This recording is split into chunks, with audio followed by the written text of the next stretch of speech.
آپ کی ولادت سے پہلے اس عالم کا کیا عالم تھا، ظلمت کلا بنا ہوا تھا، عفت و عصمت کی چادر انسانیت سے اتر چکی تھی، بیت اللہ کا ننگا طواف کیا جاتا تھا، ماں بہنوں بیٹیوں کو جو ہے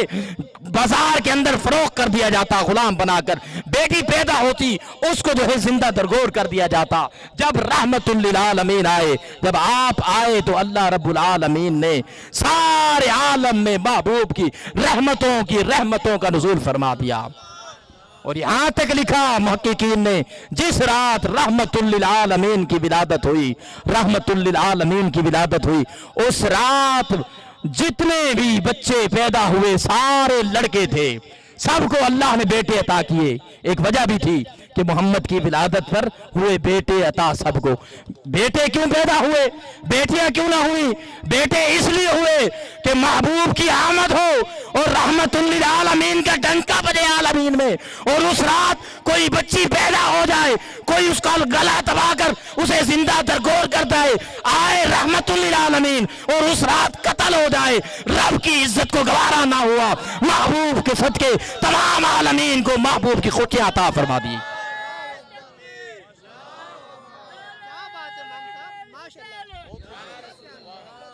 والدین کا ادب کرنا ہے، بزرگوں کا ادب کرنا ہے۔ ہمارا دین کہتا ہے اگر والد کو والدہ کو محبت کی نگاہ سے بھی دیکھا تو ایک حج مقبول کا ثواب ہے۔ والد جیسا بھی ہو، بیٹا وقت کا مفتی کیوں نہ بن جائے، غوث کیوں نہ بن جائے، جب آتا ہے تو ماں کے قدموں پہ سر رکھ دیتا ہے۔ جب ماں اجازت نہیں دیتی وقت کا ویس کرنی رسول اللہ کے دربار میں حاضر نہیں ہوتا، جب ماں اجازت نہیں دیتی وقت کا غوث پاک بیت اللہ شریف نہیں جاتے اور کہتے ماں بس قافلے کو جاتا ہوا دیکھ لو، جب ماں کے حکم سے رک جاتے ہیں بیت اللہ کی طرف جو قافلہ چل رہا تھا اس کو دیکھتے جاتے ہیں، اور اس کی گرد و غبار جب نظر آتی ہے اس وقت لوگ اونٹوں پر صبر کرتے تھے، دور جا کر دیکھتے رہے چھت کے مکان پر چڑھ کر، جب وہ قافلہ دور ہوا اس کی گرد و غبار نظر آنے لگی، قمیص کے دامن کو اٹھایا، آنکھوں پر لگایا اور آنکھوں میں آنسو آ گئے تھے، صاف کرنے لگے۔ آج اگر والدہ نے اجازت دی ہوتی تو قافلے کے ساتھ میں بھی بیت اللہ کو دیکھنے چلے جاتا، میں بھی مدینہ شریف کی زیارت کرتا، میں بھی بیت اللہ کے طواف کرتا۔ ابھی قمیص کے دامن کو نیچے گرایا ہی تھا، آنکھوں سے گرد و غبار ختم ہو گئی اور بیت اللہ سامنے نظر آیا، غیابات کے پردوں سے آواز آئی عبد القادر بیت اللہ کو دیکھ لے، دنیا بیت اللہ کو دیکھنے گئی ہے، بیت اللہ تجھے دیکھنے آیا ہے، ماں کے حکم کا صدقہ ہے یہ۔ ویس کرنی نے ماں کا حکم مانا، رسول اللہ کی بارگاہ میں نہ گئے تو آقا نے فرمایا میری آدھی امت ویسے کرنی کی دعا سے بخش دی جائے گی۔ تو والدین کا ادب بھی کرو، اور آج کی رات جب یہاں سے جاؤ گھروں کو پہنچو تو پھر جو ہے تہجد کی نماز بھی پڑھو، صبح نوافل بھی پڑھو۔ میری مائیں بہنیں بیٹیاں جو سن رہی ہیں روزانہ رات کا معمول بنائے سورہ ملک اور سورہ واقعہ پڑھ لیں۔ جس گھر میں سورہ واقعہ پڑھی جاتی اس گھر سے کبھی برکت ختم نہیں ہوتی۔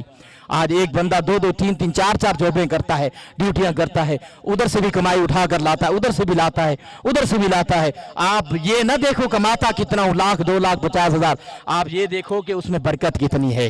برکت ہوگی تو وہ 5 بھی پورا ہوگا، برکت نہ ہوگی تو 50 بھی پورا نہیں ہوگا۔ گھر میں قرآن شریف کا نزول قائم کریں، رسول اللہ صلی اللہ علیہ وسلم کی بارگاہ میں گلہائے عقیدت کے نذرانے پیش کریں۔ آپ کا گھر مکمل اسلامی گھر ہو، مؤدبانہ ماحول ہو۔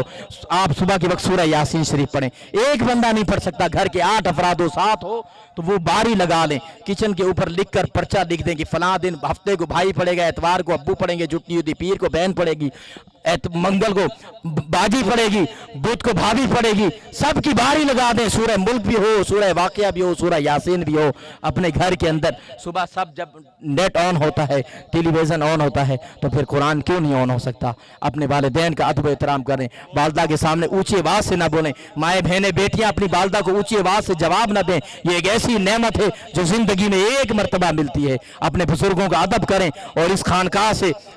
صوفی جاوید اقبال چشتی کے آستانے سے یہی پیغام جائے کہ جو نوجوان ادھر آئے وہ والدین کا ادب و احترام کرنے والا بن جائے، جو شوہر ادھر آئے وہ بیوی کے ساتھ محبت اور